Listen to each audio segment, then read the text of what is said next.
What's up, everyone? On today's video, we're going over the pros and cons of living in Colts Neck, New Jersey. We're going to cover a couple different topics like the location, recreational activities, and a few others. But before we get started, if this is your first time to the channel, my name is Steve McCutcheon, and I'm a realtor at Berkshire Hathaway. On the Live in Central New Jersey channel, we cover everything related to the Central Jersey real estate market. So if you want to be the first one to know what's going on in either Monmouth or Ocean County real estate, feel free to click the bell, hit the subscribe button, but let's get this video started. Pro number one is going to be the location. So as you can see from the photo popping up, Colts Neck is going to be located in the center of Monmouth County, and it borders a couple different towns like Freehold, Marlborough, Homedale, just to name a few. It ranks 6th in size out of 53 municipalities in Monmouth County, but it ranks 51st in density. This is pretty important because New Jersey is actually the most densely populated state in the entire US, and that means we have a lot of people in a smaller area. The opposite is going to be true for Colts Neck, though, with being 51st out of 53 in terms of density, because this means you're not going to be on top of your neighbor constantly. The lot sizes here are going to be much bigger, typically at least 2 acres or more, so Colts Neck can kind of be a little bit more private than some other towns. The way Colts Neck maintains this type of lifestyle is they have very strict zoning laws, and they're not going to allow for large-scale development happening. The Farmland Preservation Committee has actually preserved 1,000 acres of land that's not going to be built upon anytime soon, so those massive luxury apartment buildings that you see popping up all over New Jersey aren't going to be a thing, and it's going to be very hard for big box brand retailers to get into the area. Colts Neck tries to heavily focus on mom and pop, small local businesses, and that kind of stuff. It's also a great area to live in if you're also going to commute to New York City. If you want to drive yourself in, that's probably going to be the easiest way. The Garden State Parkway is very close nearby. It doesn't run through Colts Neck, but it's very close to the east coast of it. And then that's going to take you roughly about an hour and a half to an hour and 45 minutes. The train's not going to be an option. You'd have to drive too far east, or you have to drive up north if you really want to connect that way. I guess you technically could, but probably a little bit more out of your way to do so. And if you want to grab the bus, you'd have to hop over to the Lincroft, which is just right next door to Colts Neck, and that'll run you about the same time frame as driving yourself, that hour and a half to an hour and 45 minutes. Pro number two of living in Colts Neck is going to be the school system and education.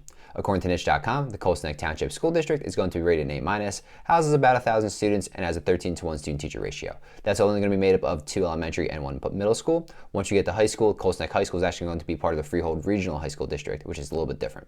So Colts Neck High School is going to be rated an A, has about 1,350 students, and has a 15-to-1 student-teacher ratio. It ranks highly in athletics, ranking in the top 20% for athletics in the state of New Jersey.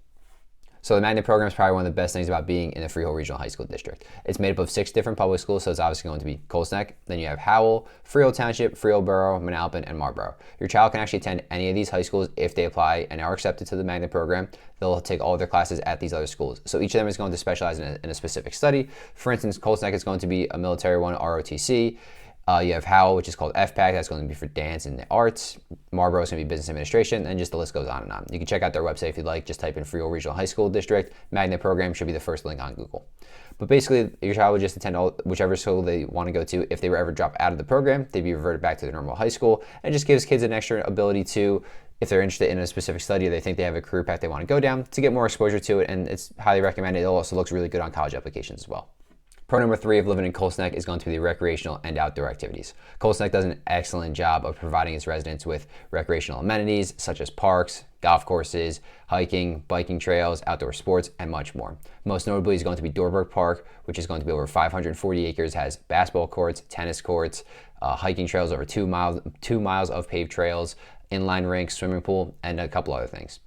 If you're a golf enthusiast, highly recommend checking out the 4 pristine golf courses available to you over in Colts Neck. I haven't gotten a chance to play it yet, but if you do, please let me know how it is. Trump National looks absolutely amazing. I've only had the chance to go to a wedding there, but I did sneak off a little bit to go check out the golf course, and it looks pretty damn nice. So, side note though, if you are going to have a wedding, if you have the funds for it available, that is also a very nice venue to host one at. Before we head on over to the cons, if you're enjoying the video, please smash the like button and help me get this video out to as many people as possible, and leave a comment down below if you live in Colts Neck or are thinking about moving to the area and what's your favorite part about it. But with that being said, let's get back to the content you came here for.